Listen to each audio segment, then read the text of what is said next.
Hey everyone, welcome. Thanks for joining us tonight. This is the Reading League California's December chapter meeting, and we're excited to have you here with us tonight. We have a guest speaker and a special topic, which hopefully will be really timely for you all.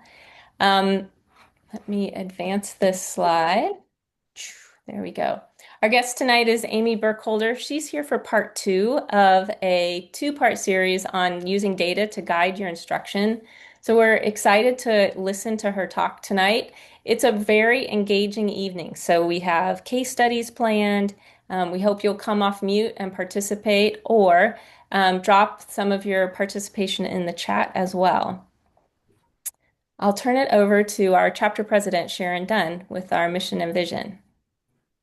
Hi, everybody. Welcome on this chilly night. We're in the home stretch before Christmas. Just appreciate everybody who logged in tonight.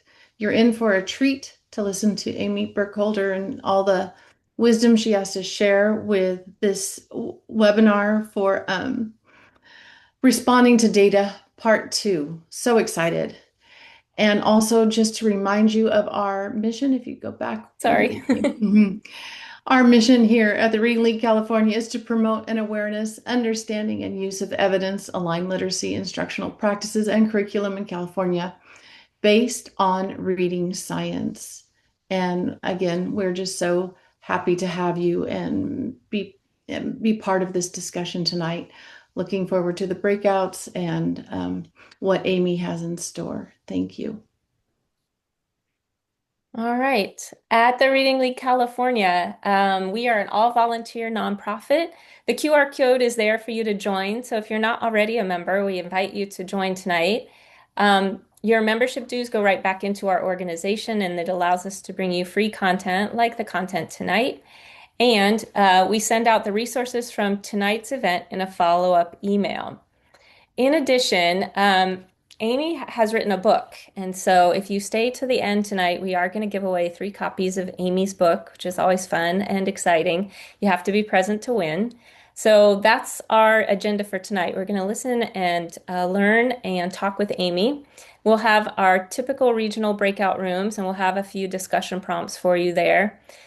We have some chapter updates and some upcoming events to share with you, and then we'll give away Amie's book, and then we'll be off for the holidays. So stay for the end, everybody. There's Amie's book. I'm very excited. I'm going to turn it over to Amie and let her get started. Amie, take it Thank away. you. Thank you. Thank you. Can you see my screen? Not yet. How about now? Not yet. All right. I can see it. I can see it Oh, can too. you? It might be me because I was sharing. Okay. Yeah. Yeah. Okay. Great. Okay. So I have a couple screens. So if it looks like sometimes I'm not looking at you, I'm actually looking at you. If we stop for conversation, my screen is the one in front of me. So when we were together last time, we just kind of did an overview of the universal screeners, what they were, diagnostic assessments, progress monitoring, and we just kind of glazed over that. We talked about a few scenarios. And then at the end, when we asked for your feedback and what you would like to see for part two, so many of you, I kind of clipped the chat so that I could remember. And so many of you wanted to talk more about progress monitoring and what that means. So tonight we're going to talk about from screener to instruction, how progress monitoring steals the show.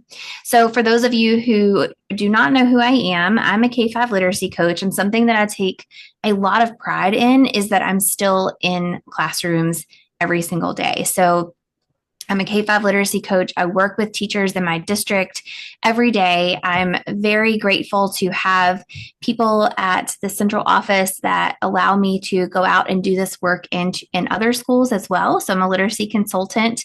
I've taken OG. Fun fact, I took Orton Gillingham twice because real talk, several years ago, I didn't see the importance in it. And then I did. So we've all kind of had that moment of, oh, wait, I'm not doing things the way I should be doing them. And so we know better, we do better. I'm Letter certified, and I am the owner here at Literacy Adventures. And I did just write a book. It came out in June, and it's geared more towards K2. But for 3-5 teachers, it's really beneficial, especially for those students that you have in your classrooms who may not be doing well on these screeners, and you're having to do some diagnostic and progress monitoring to figure out exactly what they need. I'm also a mama. I'm in that phase of my life where I feel like I am a taxi driver and I constantly have Cheetos crammed in the back of all in my carpet in the back of my car. And, I'm toting them around from sport to sport, but I also wouldn't have it any other way. I feel like every phase is good. And so that's a little bit about me. So tonight we're going to talk about universal screeners. I'm going to do a quick recap if you were unable to attend the first session and you weren't able to watch the recording. I'll do a quick refresher and then we're going to jump right in. So we're going to understand what universal screeners tell us. We're going to respond instructionally when students miss that benchmark. Then what do we do? And we're going to talk about what you guys are most excited about, which is to see why progress monitoring really drives everything that follows. So what a screener is and is not. So a universal screener is a tool, and it helps us identify where the breakdown is. So it does not prescribe instruction. It helps us understand where our students are. So if we think about a screener in terms of our annual visit to the doctor, we all go to the doctor for a yearly physical. And if everything is well, then they check our little box and they say, we'll see you next year. If your blood work is off, or maybe your blood pressure is high, or something else is going on, they might send you to a specialist. And when they send you to a specialist, that specialist does further testing. And so when we think about diagnostics, that's what those are used for. So if there's something not quite right flagged on the screener for our kiddos, and it says, something's not right, there are some indicators here where we feel like students might struggle in this area or that area, then what we do as reading specialists and teachers is we will do a diagnostic to kind of look a little bit deeper to figure out exactly what is going on. So it doesn't prescribe instruction. It gives us a window into what might be happening. So we have to think about that as we go into, a lot of us are doing those screeners in January. And actually, I was talking before I got on, we will do the screener in January too. But I brought these with me. I was working on them before we hopped on. We recently in our school just did a quick check diagnostic to figure out where our kids are. And I'm so glad that we did, because we won't have that screener information until the end of January. And we really had some kids that we needed to flex out of groups and put into groups. So I created those roadmaps today for our teachers. So when we think about that assessment process, I've kind of already talked about this. I got a little bit ahead of myself, but how assessment tools work together. We give that universal screener, right? We then we look at those results, we go into the diagnostic, and then once we use that diagnostic to form our instruction, that's when that progress monitoring piece becomes so important. So not all students are going to need all 4 of these. So some students might need the universal screener. Their annual checkup, they got that box checked, they're good to go. We're going to continue with that grade level content for them. Some students may be flagged and we may have to do a little bit more. So I want to just clarify that when we do use diagnostics, it's only when the instructional path is unclear. So when we look at that screener and we think, we're just not really sure, I want a little bit more information on the students. It's not for every student, and it's not instead of instruction. So diagnostics help us decide where to start, not whether or not to teach. So big picture, when screening, what do they really measure? We talked about this last time. So a lot of you use Acadience. If you don't use Acadience, we don't use Acadience here in Virginia, but we still track all of these things with our screener. So we want to make sure we're covering those 5 pillars of instruction. So we want to think about phonemic awareness, alphabet knowledge, decoding, word reading, fluency, and comprehension. So when students miss the benchmark, it's almost always in one of these areas that we need to kind of look a little bit further. So what I would like to do tonight is I want to stop there and I want to ask if there are any questions about diagnostics, if there are any questions about screeners that are just unclear to you or how that process works. Because after that, we're going to go into each area of the screener that you're giving, and we're going to talk about that area. I'm going to give you a case study, and then we're going to kind of brainstorm together whether you feel comfortable coming off of mute or just dropping it in the chat. So are there any questions about screeners that from the last time we were together?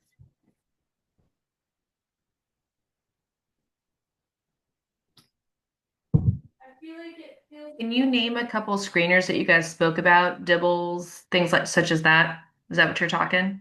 Yeah, so there's Dibbles, there's Acadience. We use That's something. not back here. That's so funny. Acadience, is that a computer-based screening or a paper? So it's actually it's both. So they just it is Dibbles, really, truly. It's Dibbles 8th edition and then Acadience. Okay. Yeah. And what were you talking about for screening for comprehension? So for comprehension, they have the maze, which is part of Dibbles. Oh, okay. So that literally like that. Okay. Yeah. Gotcha. I just wasn't sure if it was something because it's not diagnostic, so it'd be something quick and dirty. Right. Cool. Yeah.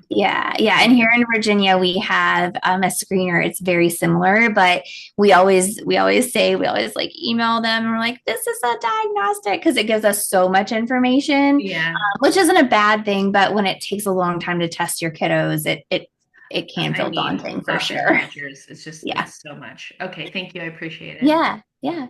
Anyone else? All right, so let's look at area 1, which is phonemic awareness and alphabet knowledge. So this area answers a couple of questions. It says, can the student hear sounds and connect them to letters? So we're thinking about that alphabetic principle. And if students miss the benchmark here, phonics alone won't stick. So if they are struggling to put the pieces together, so when we think about phonemic awareness, research is pretty clear that within phonemic awareness and underneath that umbrella, we really have to look at 3 areas, and that's blending, segmenting, and isolation. It doesn't mean that we ignore all the others, and that's another topic for another session. There are things that we can do within those other areas to support our students, but we know that those are kind of those 3 areas that are going to move the needle forward for our students. And we also know that along with that oral phonemic awareness piece, we need to be applying it to print as soon as possible. So if students don't have that print knowledge and they don't have that bank of letter sounds to hold on to connect the two, then phonics alone is not going to stick for them. So I'm going to give you a little bit of a scenario. This is Maya, who's in kindergarten, and she knows many letter names. She can say some letter sounds, but she struggles to put it together. So she's struggling to blend and segment orally, which means she's definitely going to struggle if we were to ask her to do it in print. So she's really, some habits that she has is because she doesn't have the pieces yet to be able to decode. She's often guessing when she's reading words. And the teacher notes that she knows her letters, but reading words is still really hard. So I am going to turn it over and I'm going to give you some discussion prompts. And I want you guys, you can unmute, we can talk. You can talk in the chat if you want to. So what skill is getting in the way for her? Why isn't letter knowledge enough here? And what has to happen before print? So I'm going to turn it over. Thank you, Kelly. Kelly just dropped a very great description of the difference in Acadience and Dipples because it is a little tricky. It is a little tricky.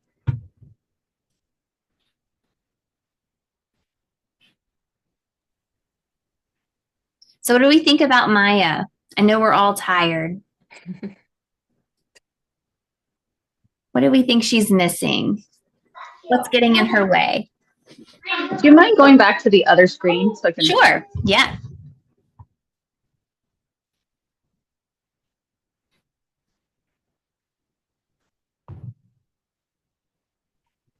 I'm just thinking we need to work on her letter sounds and build the Mhm. automaticity with the letter sounds. Yeah, that's great, Holly.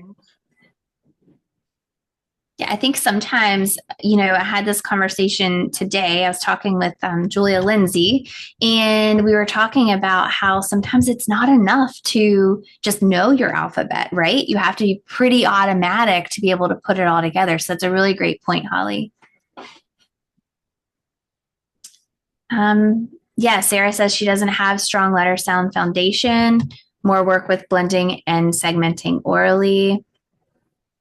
I think I would do some work with like letter sound tiles and maybe some sound boxes, all Conan boxes, and representing each sound in a word first, and then separating those, blending them, isolating an initial sound and an ending sound, and maybe just playing at that sound level before we attach a letter to it, but just that phonological level, get some automaticity happening there, and then introduce the letters that represent those sounds.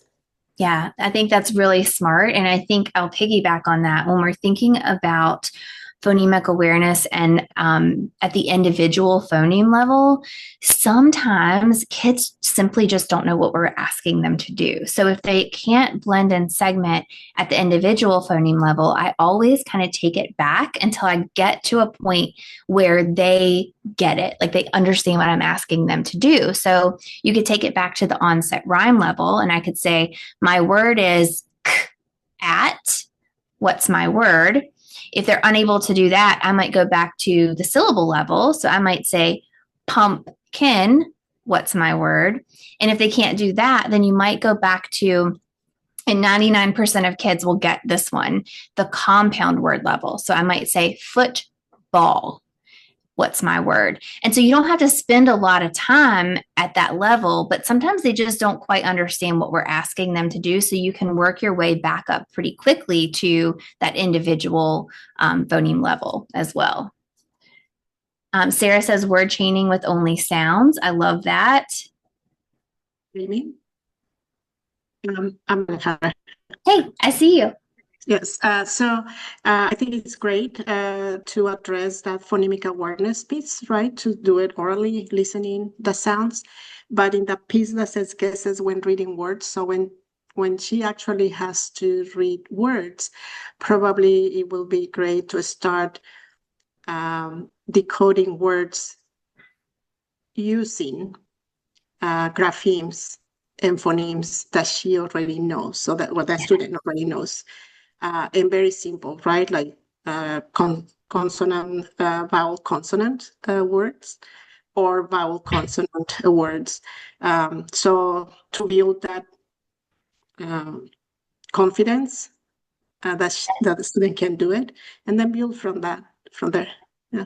Yeah, that's a really good point. And I think sometimes, if you ever worked in kindergarten before, it's almost like it's when that light bulb goes off and they read that very first word, and even if it's like you say, just a part of a word, and using and hanging on to those known sounds, that's really going to build their confidence, which plays a part in kindergarten for sure. So I love that point. I see that Teresa said, continuant sound. So that makes a lot of sense too. If you start at the vowel level, and then so you're like at, and so you're like those two sounds, and that first sound is a continuous sound. If you go to 3, is a continuous sound. So like the word map might be a good place to start. I heard Louisa Moats once say, out in Big Sky, she said, once kids have a handful, so like 10 to 12 letter sounds, they can really start becoming pretty automatic if they have that ability to blend and segment. So you guys have wonderful, wonderful suggestions. Erin says that auditory drills are excellent. Yes, and there's research to show that when students say the sound as they're writing it, that makes that strong connection, helps them make that strong connection in the brain too. Yep, speech to text. Wonderful. Thank you, Erin. Anyone else?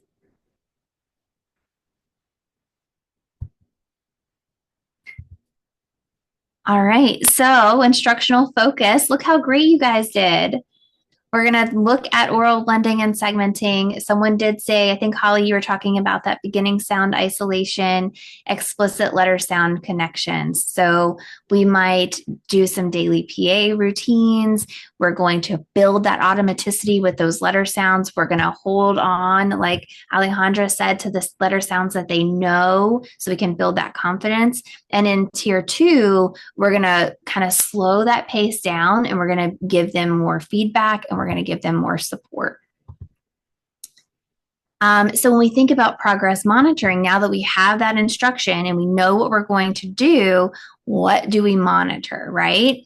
So we want to make sure that if we're teaching phonemic awareness and we're working on letter sounds, that's what we're monitoring. So we want some kind of tool to tell us how they're doing orally blending and segmenting. And then we also want a tool that's going to help us understand, are they applying that sound connection? So dictation might be a great way to do that. When Erin was talking about auditory drills are a great way to start dictation for our kiddos in kindergarten. We're not going to look at long passages. We're not going to give them level text, right? We're not going to look at comprehension. That's not really what we're monitoring. We're going to monitor what we're teaching. All right. Any other questions about Maya before we move on to Carlos?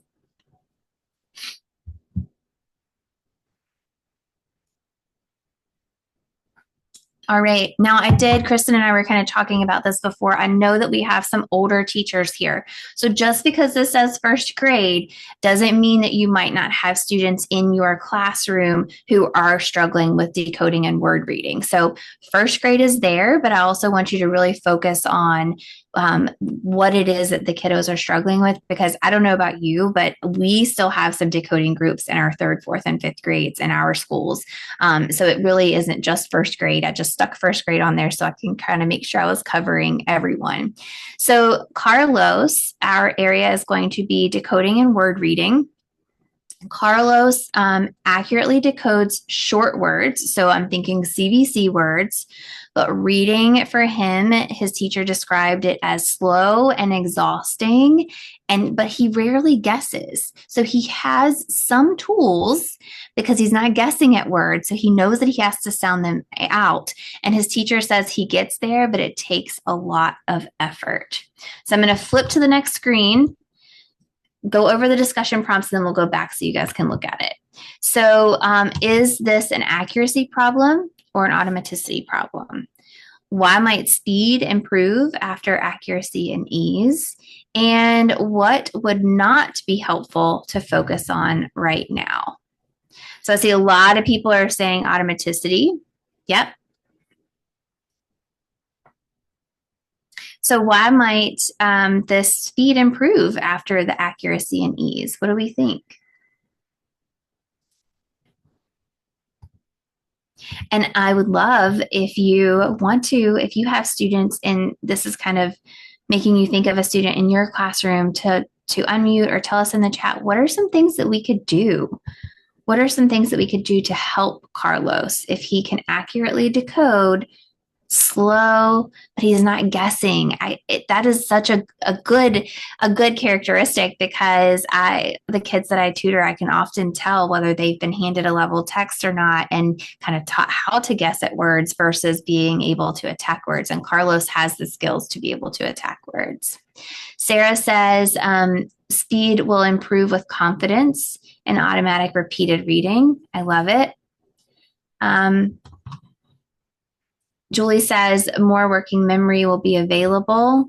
Trisha says he needs to have more practice with what he can do. I love this, on his own, so that he can develop that confidence. That's right. Have him practice. He can accurately decode short words. So our warm up should be him decoding these words that we know he knows how to do, because that's instantly going to build his confidence and make him feel good. And then as we go into things that are harder for him, it will make that a little bit easier for sure. So more practice, building fluency pyramids. I love it. Anything else? Amy? Yeah. I don't know, for example, what exactly that student had been taught but I will think that if the student already know, for example, closed syllables, and then we need to practice with that type of syllable, reading words, and then probably phrases. So that builds the automaticity. Knowing how to decode those words, it will help him gain again to feel safe, right? Reading. And if there's more type of syllables involved, and then try to practice those type of syllables decoding. So when they are connected, that speed is going to improve. Yeah, absolutely. Absolutely. And I think too, just thinking about knowing where, I think it's so important when we think about progress monitoring. And I'll show these maps again because we know where our kids are, but we also have to have this idea of where they're going. So if we know that Carlos can accurately decode CVC words, what's the next step for him? What does our pacing tell us? What does our scope and sequence say is next for him? And how can we support him in that? And so I think you all have wonderful suggestions for him. So we would focus on everything you all have already said, blending with ease, right? So we might throw in some blending lines. We might put in some fluency grids because those allow that repeated practice for him. We want his word reading to become more automatic, and we are going to help support him by helping him apply those phonics skills in connected text. So I know that sometimes when we're working with kids, it can be so slow and laborious, but we have to sit in that awkward phase. And honestly, if I had to guess, it probably isn't as awkward for Carlos as it is for us, right? Like we're sitting and we're listening to him sound that word out so slowly. But for him, he's doing the work. He's not frustrated enough to be guessing. So we have to allow him to sit in that slow and awkward phase as long as it takes and give him all the tools to be able to support him within that. So systematic phonics is a must. We have to follow that scope and sequence. We have to know where he is and where he's going. We have to make sure that the connected text that we're giving him is aligned to what we're teaching him in that explicit teaching portion of the lesson. Tier 2 is going to really mimic the same thing. We've been having conversations in my school about what is Tier 1 doing and what is Tier 2 doing. And I actually wrote down today when I was talking to Julia Lindsay, she said our kids with the most needs often experience the most chaos. And we were talking about Tier 1 and Tier 2 instruction and that misalignment. And so Tier 2 is really going to be following that same scope and sequence. They might be on that skill or they might be a skill behind, and they're going to continue to practice that and build that automaticity. They might do activities like word chaining, and they might focus on decoding practice. Someone said rereading decodable text, and that's a great time to do that. Our first grade especially, our teachers will read a decodable text. Let's say we're working on digraph SH this week in our Tier 1 small groups. We have a little bin that sits by the door, and our interventionist pick that bin up the next week and they take that with them, and those kids have the opportunity to reread those decodable texts again in their Tier 2 intervention. And so that also will build that automaticity as well. Any other questions on Carlos? So when we think about monitoring, we're going to monitor using things like decodable word lists. We're going to monitor that accuracy during short passages. We're going to look at rate only after that accuracy improves.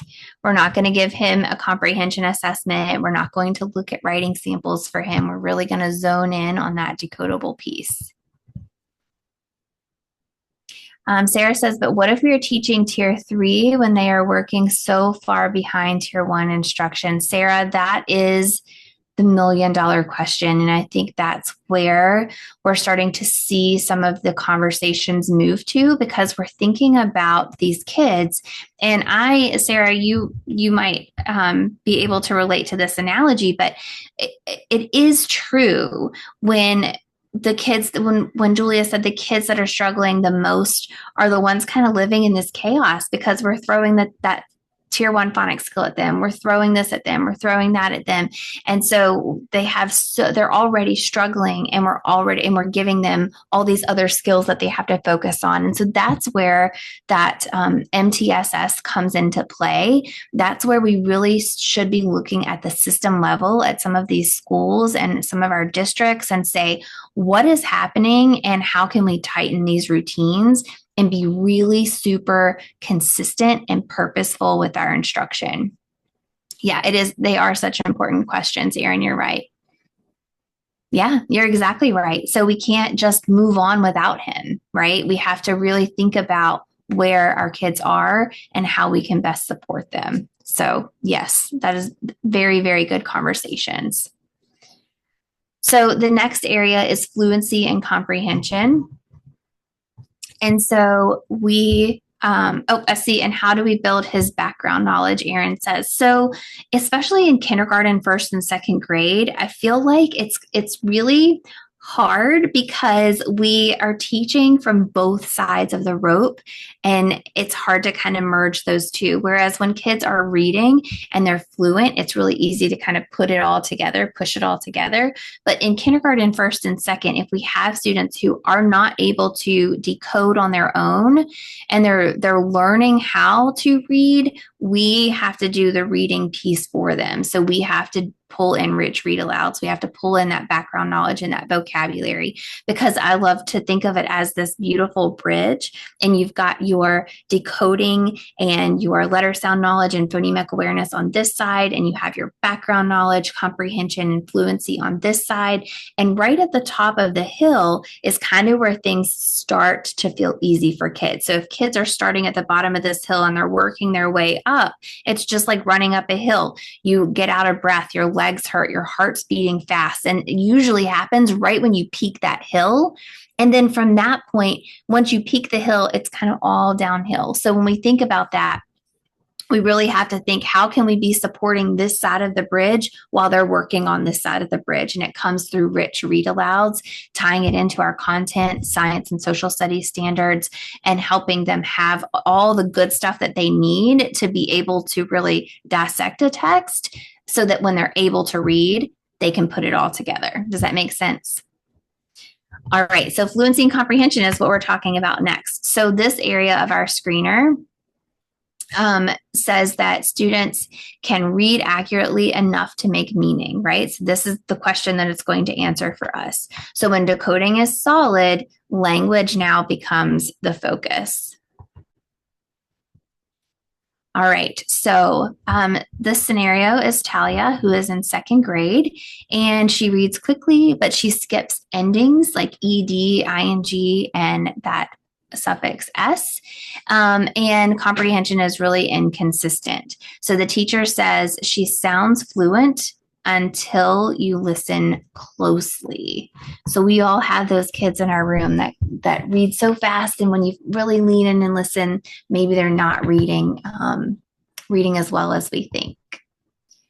So discussion prompts here for Talia are: which errors matter most here? Why is accuracy still important at this stage?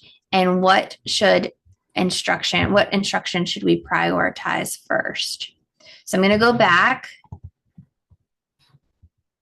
So she's skipping these word endings, comprehension's really inconsistent, and she's reading quickly. So what do we think about Talia?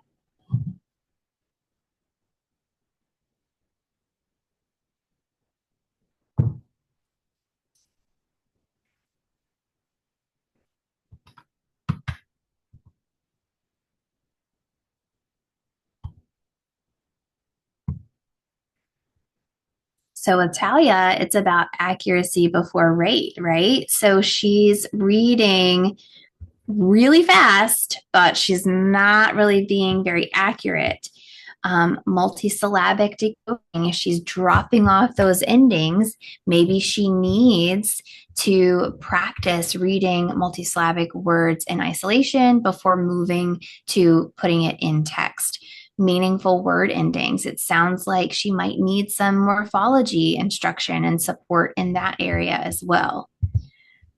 See, she sounds like a language a language learner as well. Yeah. She might not have the vocabulary for breaking those words apart. She may not have that morphology piece, right? We might need to do some morphology instruction. We might need to do some vocabulary instruction. It's a great thing to ask Marie is she an EL learner, right? Because we also know that different dialects will drop some of those endings. And so that's an important question to ask as well.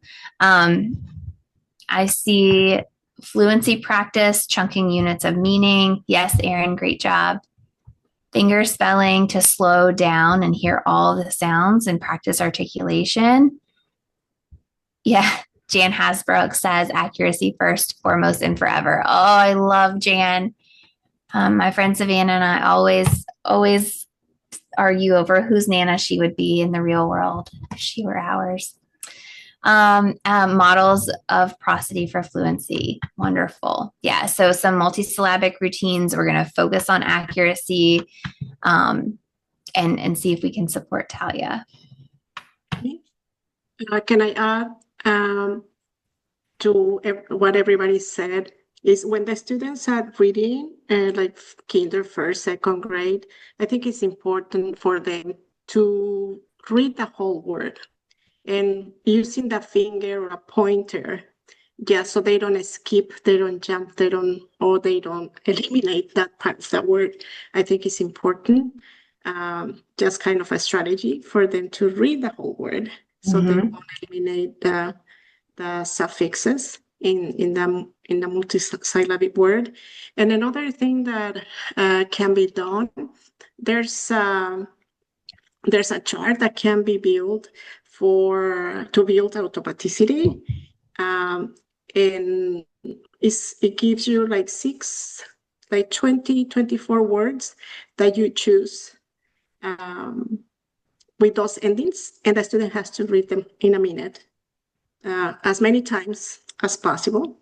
But the thing is, they are repeating words that have those endings, so you are targeting words which this student is having problems. So it's like rapid reading, but just focusing on those specific type of endings. Yeah. Yes. I love it. What grade do you teach? I don't teach right now. You said to me.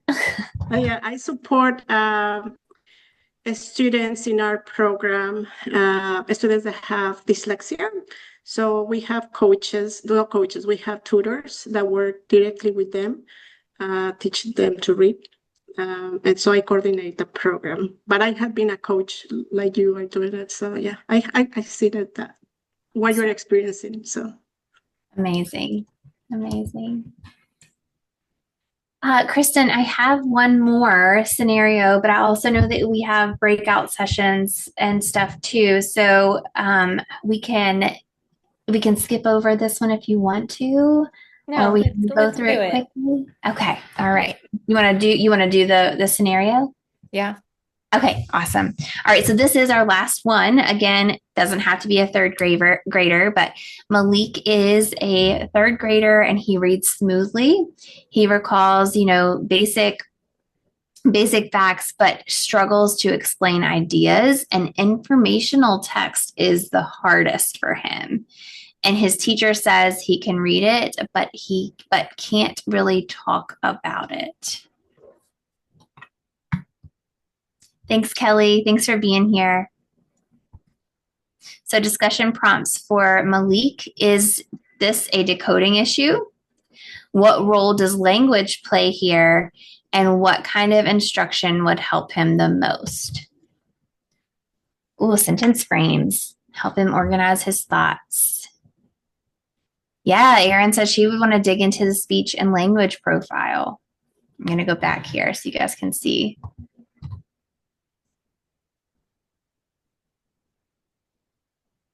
Language, working memory. Maybe Malik is an EL learner.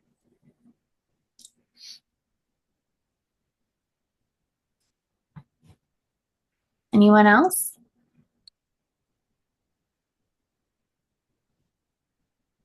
Ooh, Teresa, very good. Nancy Hennessy would be so proud. Can he comprehend at the sentence level? That's something that I would want to know too.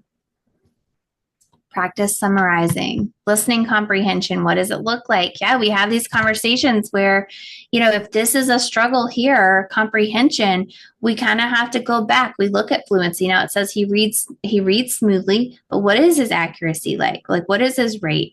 And then we might have to go back and look and see, is it a decoding issue? So really working our way backwards into all of the things that we've just talked about to really pinpoint what Malik is struggling with.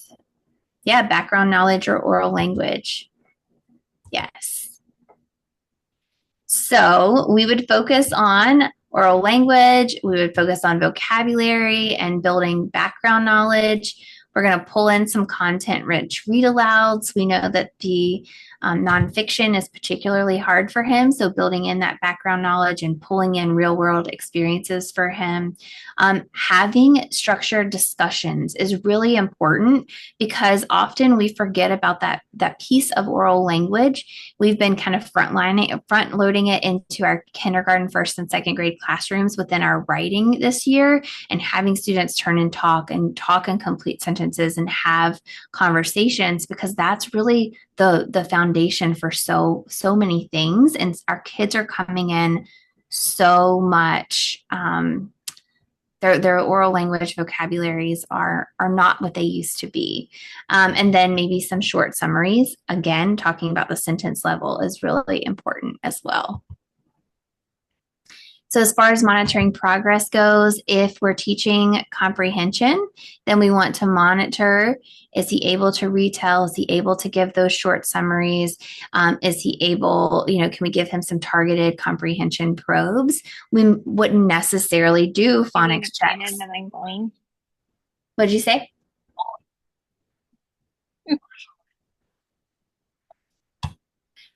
You probably would not do the phonics checks unless we went back and we figured out that he had a decoding issue. It does not appear that that's what that is. It seems like he really just needs some extra support with comprehension. All right, so we're going to wrap up and talk about why progress monitoring steals the show. So progress monitoring really tells us if instruction is working. It tells us when to regroup. We just regrouped, like I said, in our school. And it tells us what kind of instruction do they need. Do we need to intensify the instruction when we think about how much time our students are spending? Do they need more? Do they need less? How are we going to adjust that? It kind of gives us permission to change the course. And so I think this is a conversation that is really hard sometimes because we, for so long, and by we, I'm saying me, have been set in, we do our screeners 3 times a year and we roll through until we do that next check. And so when we think about that, we think about how much time is in between. So if you're like me, you probably gave your screener in August and now you are in January, or you're going to test again in January. That's a long time to not make adjustments when we can easily do a quick decoding inventory or an encoding inventory and just really figure out where our kids are and make changes now. So by doing progress monitoring, it gives us permission to change the course as our students need it. It's helps us to respond. We respond to that data and we create these flexible groups. So groups are not labels. They can change as skills change. Progress monitoring will kind of drive that movement for you, and one instructional focus per group. So we really want to look at what our kids are struggling with and how we can best support them. Intervention alignment, we want those tight connections across tiers. We talked about that tonight. Same skill focus. For some students, being on the same skill focus works for them. For some students, we might be a week behind, so they're actually getting 2 weeks of a certain skill. That's really when you get into the nitty gritty and looking at data within schools that you can kind of figure that out. Same language and routines across those interventions, more time, intensity, and feedback. So intervention should never feel disconnected. And that's something that I am spending a lot of time really focusing on right now in my work is how can we make sure that everything is kind of married together? And that's what I'm helping schools kind of work through as well. So key takeaways, what to remember: screeners identify the area, instruction targets the skill, progress monitoring tells us if it's working, and groups adjust based on data. So think about your classroom. After your next screener, what skill will you target first? How will you know that that's the skill that you need to target? How will you progress monitor that skill? And when will you regroup? So will you regroup in 6 weeks, 7 weeks, 9 weeks? We typically regroup between 6 and 7 weeks, but it's always fluid. That's just when we do our kind of firm quick checks for our students. All right. Thank you so much for being here with me. I always like to end with this because I think it's so important. Teaching isn't just a job, it's a calling, and we know that. And we've seen so many, we've just seen how powerful it is when kids understand what they are reading and feel confident. We've talked about confidence tonight to tackle anything that comes their way. And I believe that every child has the potential to be a successful reader. And I know that you do too. So we celebrate every small success as a big win. And that's what keeps us moving forward. And there's just some ways to connect with me. And I think we're going to drop into a breakout session. I'm going to run or help support one of the breakout sessions. And if you ever have any questions, you can always just send me an email. You can find me on Instagram. I'm around. I'm the person that will message you back. So you can reach out to me anytime. Thank you, Sharon. Yay. Thank you, Amie. That was awesome. Yeah, thank you guys. Awesome. If you want to stop share, we can open it up for any other questions. I saw Joellen asked, what would be examples of targeted comprehension probes? Hang on, and I'll mute that. There we go. Whoops.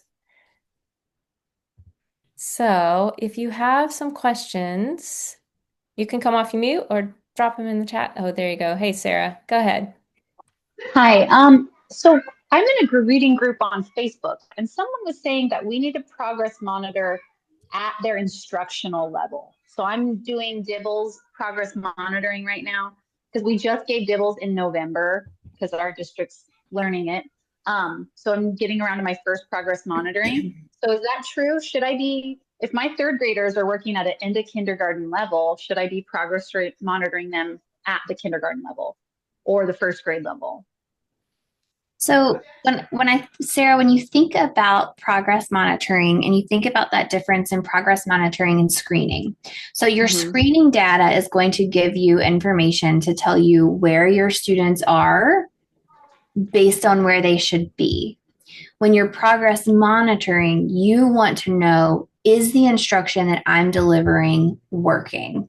And so really the only way to be able to know that is if you're progress monitoring what your kiddos are working on. Does that make sense? Yeah.